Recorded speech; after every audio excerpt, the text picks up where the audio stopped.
So hey guys, welcome to real sports Bengali. তো কিছুক্ষণ আগে একটা খবর ব্রেক হয়েছে রেড স্পোর্টস বাংলার তরফ থেকে যে মেহতাব সিং ফাইনালি মোহনবাগানের সঙ্গে কন্ট্রাক্ট সাইন করেছে।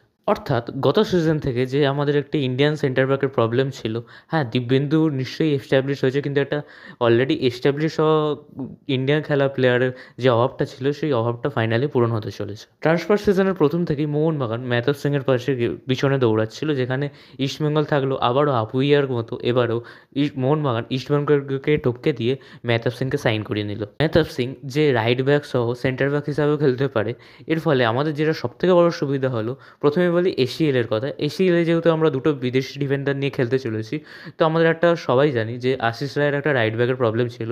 সেই প্রবলেমটা হয়তো মিটতে চলেছে, যেখানে সুভাশিস বোস বা অভিষেক সিং যদি না সুভাশিস বোস পুরোপুরি ফিট হয়, সেক্ষেত্রে Subhashis Bose left back, Mehtab Singh right back ও মাঝখানে দুটো বিদেশি ডিফেন্ডার, এইভাবে আমাদের ডিফেন্সটা পুরো শর্ট হয়ে গেল। এবার আসে যদি আইএসএলের কথা, তো আইএসএলে যেটা হতে চলেছে, আমরা অ্যালবার্তো রড্রিগেজ বা টম অ্যালবার্ট, বিশেষ করে অ্যালবার্তোই সুযোগ পাবে, তার সাথে আমরা মেহতাব সিংকে খেলাতে পারি, এবং লেফট ব্যাকে অবশ্যই সুভাশিস বোস, রাইট ব্যাকে অভিষেক সিং।